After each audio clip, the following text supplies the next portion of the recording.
Welcome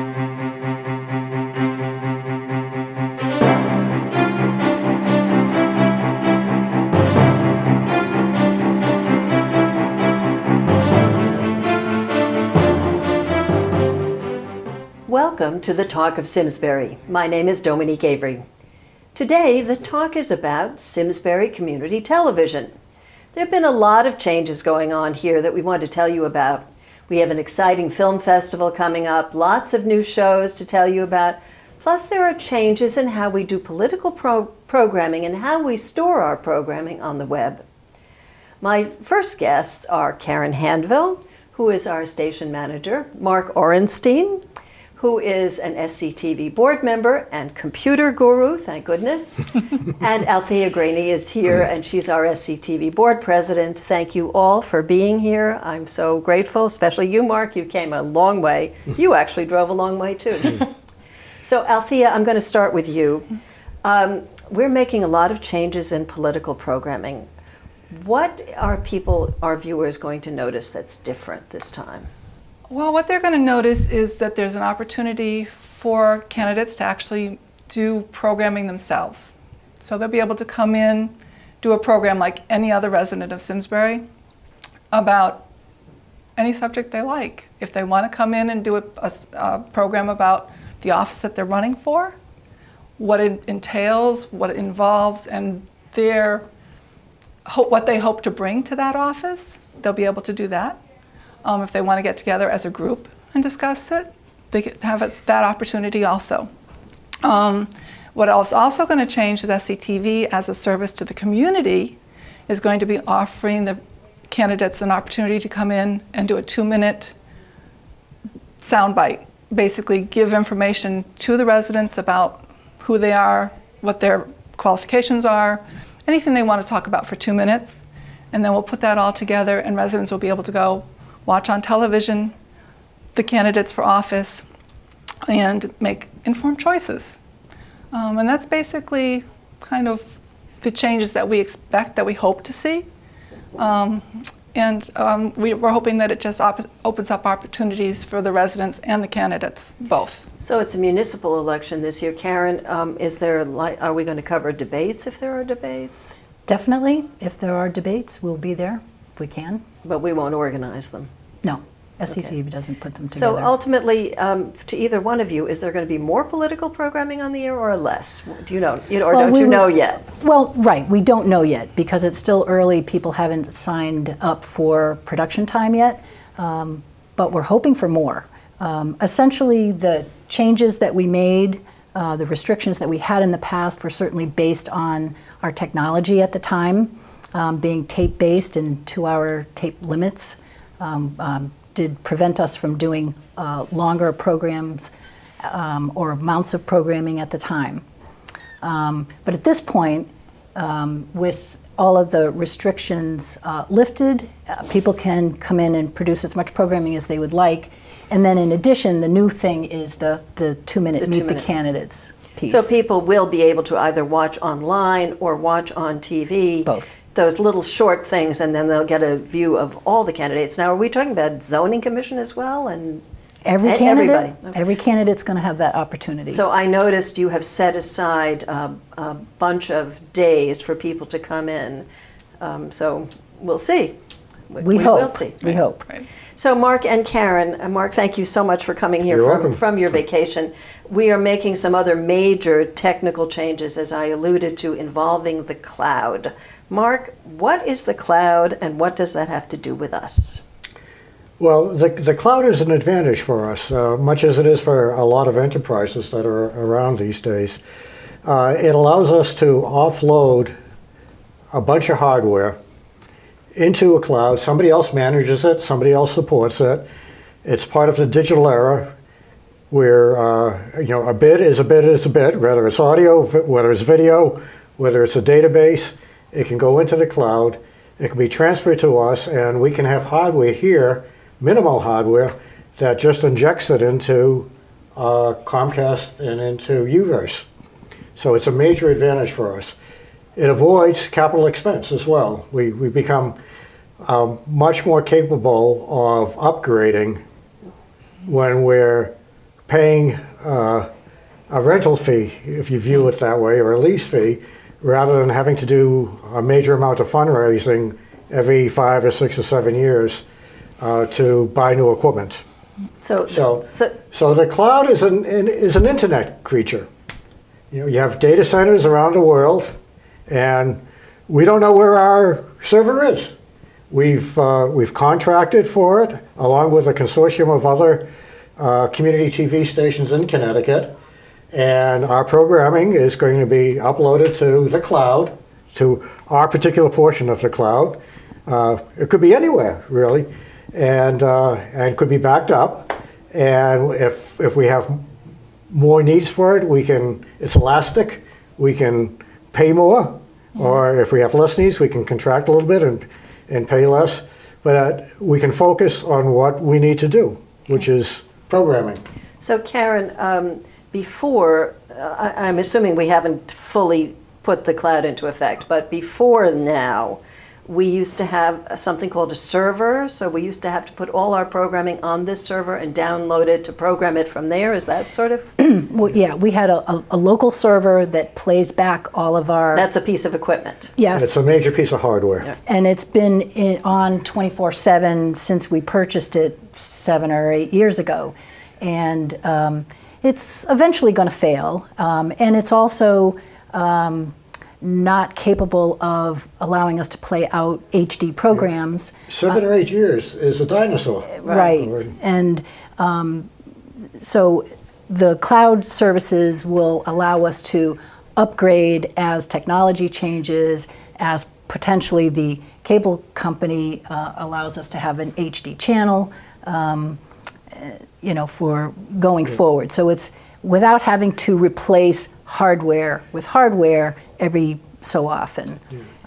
And the way that we've been able to keep the costs down is by going into a co-op, a consortium with some other access stations, so that we're able to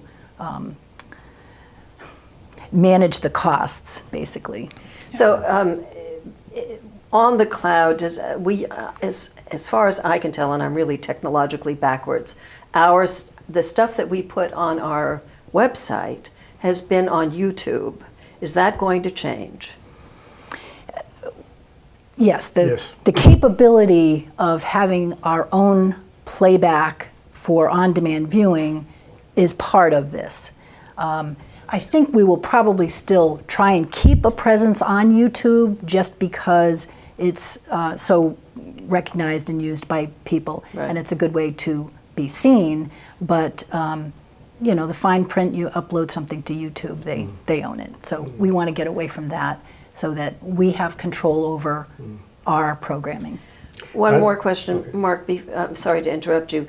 Or maybe I should just let you go. Go ahead. Well, I was just going to add another major thing in going digital and going to the cloud with a fantastic bandwidth that a number of places have within town now. We can carry live programming. That's what I was going to ask you about. Not only from town hall, but wherever the town has good bandwidth. The library, the schools, the high school. We've got the capability now, because everything is digital, to basically send a signal from the camera to an encoder, could be a PC or it could be a dedicated piece of hardware, that then uploads it to the internet. And as a matter of fact, for the last 2 or 3 months, we've been doing that from town hall. All of the programs that have been broadcast live from town hall have gone up to our cloud server and then come back to our studio for injection into Comcast and Uverse. So it's an amazing thing, but this all costs money. And Althea, I'm going to address the next question to you. This has cost money over and above what we normally have in our budget. Right. And I know that we received a very large grant from a foundation in town. Can you tell us a little bit about that? Absolutely. Because of what happened earlier in the year with Mary Glassman and the town, and us not being able to cover that particular meeting live. The one from the library. The one from the library. We were approached by Rick Wagner to find out what could be done to change that. And in the process, we told him about the cloud project and how we were looking at it and how we needed funding for that. And he very generously submitted an application to Hartford Foundation for Public Giving. The Wagner Fund. The Wagner Fund portion of that, and we obtained funding through them, through Rick Wagner, and very grateful. It allowed us to move forward with this whole project. Yeah, Rich is a really good guy. We also applied for a huge grant that a lot of people ended up having to vote for. We put together, it was the Wells Fargo grant. What happened with that? A lot of people have been asking me. Well, we did submit a video, and we followed their instructions, and we submitted it, and we asked people to vote, and I want to thank everybody that did vote. It was very generous, and we are very grateful for your support. Unfortunately, as of August 10th, they were supposed to contact the 25 finalists, and we did not get contacted. So we are not part of that finalist project, and we're not going to win the $26,000. But it was a great learning experience, and I think we'll be moving forward and doing something more whenever there's an opportunity like that, because we do need monies. Okay, so why do we need money? We've been here since 1984. Mark alluded to it earlier that technology costs money, but people out there say, well, the town gives you some money, and where does our money come from, and why do we need more? Karen, do you want to address that? Well, the money that supports SCTV is a per subscriber rate that's set by the state of Connecticut, which at this point is just over $8 annually. So if you are a Comcast or a Frontier subscriber, out of your bill a little bit each month comes a few cents that adds up to just over $8 a year, and that's what our budget is based on. So does the town give us some money? There are a lot of people who think the town funds us. The town doesn't fund us directly. We are a 501c3, so we are a nonprofit organization, and people provide us with donations. And yes, the town does provide us with a donation. The Board of Selectmen gives us about $5,000 a year, and the Board of Ed, $3,000, I believe. Yeah, I think it changed this year. I'm not sure myself. Okay, Yeah. But certainly more important is the roof over our heads, Right. which is why a lot of times people may not completely understand that we're a separate entity because we're housed in Eno Hall, which is a town building. Can people, it's my view that we are extraordinarily important in town because the Hartford Courant and the Valley Press are the only way people can find out information. So if you haven't been to a Board of Selectmen's meeting, you might not know what was going on if we weren't there. Right. So I think people ought to make contributions to us just so that they know what's going on. Well, and there's a lot more to it also. I mean, we offer everybody in town an opportunity to share their opinions and their views. And that's our primary mission, is to provide freedom of speech, as well as the opportunity to learn about what is going on in town through the meetings that we cover and the events that we cover. So right now we're planning a film festival to raise some money. The film festival is supposed to be at the high school on October 23rd. Yeah. And the person who's organizing it was supposed to be with us today, but a family emergency kept him away. So can you just tell me very briefly, a couple of SCT alumni are going to show films there. Right. You want to start, Althea? Yeah. Well, Jacob Bittens went to, where did he go? He went to New York. NYU. The Tisch School of Arts, and studied film. And for his senior thesis, he did a film. And the film was actually recorded here, mostly here in Simsbury. And the name of the film is Go to Hell. It's an interesting premise. So I would say it's probably not a film for young children, but high school students and older can probably. So he's going to show that film. He's It's going to about show a that 20-minute film. Yep. And another SCTV. He was an SCTV alumni. Another SCTV alumni is going to show. Alumna is going to show something. Nadia Gilbert, yes, also a student at And NYU. we don't know exactly what Don't know she's yet. going to show. And finally, the SCTV volunteer who couldn't make it here today, board member Woody McNiven, is also going to be showing a film. He graduated from the NYU Film School in 1980, and he's a longtime amateur filmmaker who just finished a 10-minute dark fantasy he titled Howard's Keep. Woodard tells us that he opted to shoot this film in the way he made films 35 years ago when he was at NYU using actual film instead of digital recording. And he says that Howard's Keep, and this is a quote, follows an aging sentinel who struggles to remain vigilant while safeguarding mankind from Lovecraftian, I think, or Craftian, rather. Craftian. Sorry, Craftian horrors. Come see the work of all these SCTV alums and volunteers. If all goes as planned, it will be Friday, October 23rd at Simsbury High School. We're going to take a little break right now, and when we come back, we're going to talk about the exciting program at SCTV and how you can be part of the SCTV family. Welcome back. Our talented operations assistant and editor, Kristen Benedict, has joined us to talk about programming on SCTV, what's new, a program called Headlines, and how you can be a part of it. And finally, how you can have your very own show, your very own program on SCTV. Karen, our station manager, is still with us, and Althea Graney has left us, and she's now directing. Kristen, let's start with you. We have a new show called Kids TV, and I posted on it on Facebook the other day, and we got maybe 1,000 hits. It's very popular. It is pretty popular. It's one of a few new shows, but it started last spring at the end of the school year. We had a Simsbury fifth grader, Sutton Kaler, came down with his mom and was interested in learning more about TV production, and actually produced a parody TV show, news anchor show, as his final school project. And it generated a lot of interest, and parents and kids were like, I didn't know I could come down to the studio and do things. So it kind of got the ball rolling of all these kids interested in covering a little news segment, going down to the farmer's market.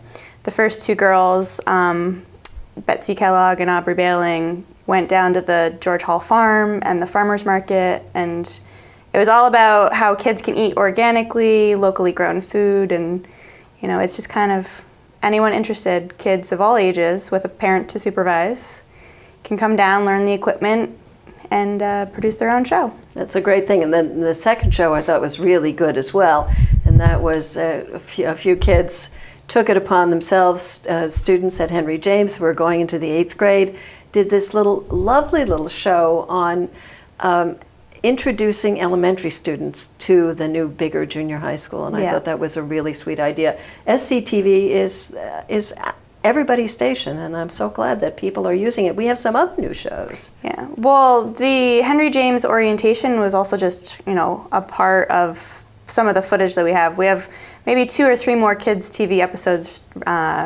in the works.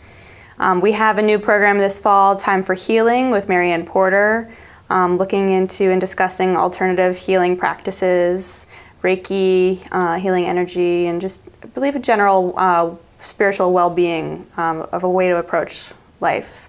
We have the Emotion Roadmap, which we actually have taped.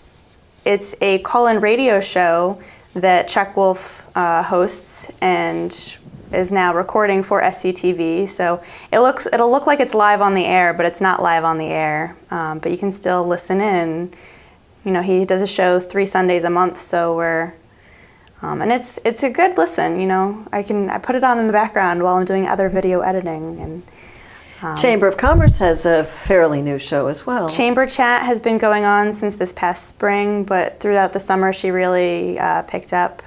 Lisa Gray, who's the executive director of the Simsbury Chamber of Commerce. Each month they have a featured chamber member.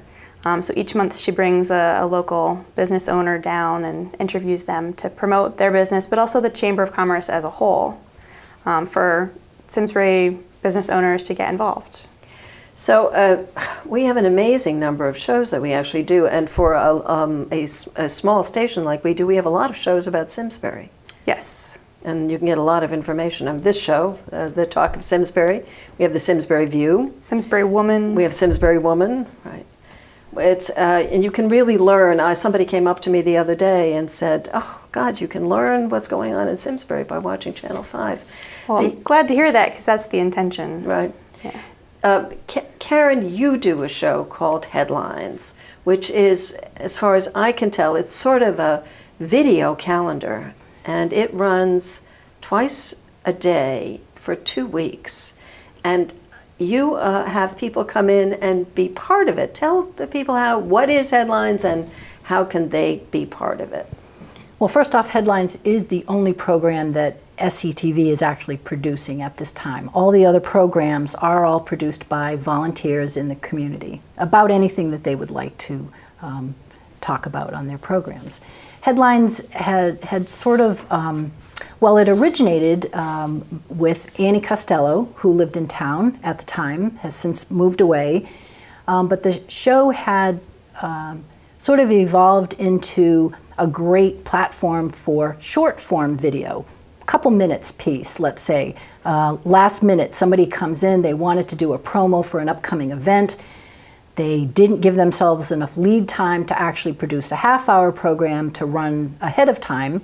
Okay, so what can they do? Well, you could do a short piece, and we can include it on the Headlines program. But it's a variety of different things. Yes, certain notices of ongoing events or just general news information about Simsbury. But then there's some other pieces. Melissa Brett from the hardware store has been coming in and doing a little piece that's helpful for homeowners and business owners. I remember she did one on light bulbs, which I thought was really helpful. Well, and again, not something that I would typically, think about, but in her business, this is stuff that she's dealing with on a day-to-day basis, and it's very helpful information, whether it's about light bulbs or how to fix a leaky toilet or when you do spring cleaning in your house, check your furnace filter and air conditioning filter, things that are good practice, but when you only use your air conditioner, in the summers, you don't think about it until after the fact. The Senior Center has also joined Headlines. What do they do? Well, Mary Doyle Clark comes down every 2 weeks and does a short piece, probably about 2-3 minutes long, with a couple of the goings on at the Senior Center that they would like to publicize. And so Mary will come down, and she has a teleprompter script that she reads from, and she'll do the recording, and then I will edit it into the half-hour Headlines program when we put that together each time. And it airs, what time does it air, and where does it air, and which one of our channels? On the public channel. Oh, Channel 5, Comcast Channel 5? Yes, every day at noon and 8 p.m. And then it airs Monday and Wednesday on the educational channel 3 times throughout the day. And they can go to our website for specific times for airing for anyone that can access the website. You can actually choose the public, government, and educational channel, look at the schedule for the next week to make sure you don't miss the show that you want to see. But also they can watch the videos on demand on the website. So they can watch Headlines at any hour of the day, the current episode and past episodes too. SimsburyTV.org. SimsburyTV.org is our website. Right. So, Karen, if somebody comes to you and says, oh, I have a brilliant idea for a show, we have shows already on exercise, we have shows on knitting, on physical health, and on mental health, as you mentioned earlier. How do they go about doing it? Do you give them training? What do you advise them to do? Well, the first thing is most people are always, okay, well, would you want a show about this? Or would people watch a show? That's not the the determining factor. It's whether that person has the time and inclination to put something together of their interest. So everything is allowed. We do ask one question on our paperwork if it's suitable for young children, and if it's not, then we'll put that on after 10 p.m. But essentially, people can come in and produce any kind of programming that they want. Typically, we sort of train one-on-one because we don't get enough people at any given time to actually run a class. So we've done that in the past and perhaps could do that in the future. It might be helpful for people that do studio productions because it gives them an opportunity to sort of understand everything from what's needed for a host, what's needed for a camera operator, and a director as well. Can people come down and observe a show being Absolutely. recorded? That's usually one of the first things that I ask people before you start producing a show. If it's here in the studio, definitely come down, watch the production process for somebody else's program. Whether it gives you ideas or gives you the questions to ask, it's a good starting point. And then, again, most people who want to produce a show, if they're the ones producing the show, they may be the ones that are hosting it or that are in front of the camera. So they're not necessarily all that interested in learning the behind the camera stuff. That's where we get our list of volunteers. We send out a crew call notice and ask, are you available to come down at 2 o'clock on Tuesday to record a program? And to do that takes all of about an hour's time, about 15 minutes ahead of time, set things up, do the half hour, 15 minutes to chit chat before you're out the door. So it's about an hour of your time. Kristen, then when people have recorded a show like this, what happens then? What do you do? Well, what I do is, whether it's before the program or right after the program, usually I touch base with the producer, especially if it's a new show. They can come and sit down and choose a font, a color, a style for their opening, listen to our music library if they want a music intro and outro, and just kind of get the feel of how they want their show to flow. Some producers are very, such as yourself, Dominique, very invested, and you want to make it the best possible it can be. And you always give me a whole bunch of photos for your programs, new every episode. Some producers give me a batch and they're like, use that as the standard for the whole program. Let me just see it once and I give you the thumbs up and I'll use it every time. So you can do a standard intro for a show like Simsbury Woman has a standard intro. Simsbury View has a standard intro, Journey into Fitness, Journey into Yoga, Philanthropic Planner. And we do photo openings, we do motion graphic openings. Sometimes it's the kids' TV show is actually the most fun I had creating an opening because each episode has a different producer because it's different parents each time. So I had it as we're archaic black and white 50s television and the kids are taking over, so now it's pop color and fun. But and sitting with the producer, outline how the show's gonna go. Some people sit and edit with me. Some people say, no, I trust you to work your magic. Just make sure you get my good side. And yeah. So it looks to me like our time is actually up. I want to thank everybody here behind the scenes who helped put this show together. Thanks to Mark and Althea, who were here earlier. Althea, who is directing the show. And thanks to Karen and Kristen for coming and joining me for part 2. And finally, thank you, our viewer, for joining us. And after watching this, we hope you will become part of our SCTV family. Remember, this is your station, your town, your government, your schools, and we're only as good as our volunteers. I'm Dominique Avery. See you next time for the Talk of Simsbury.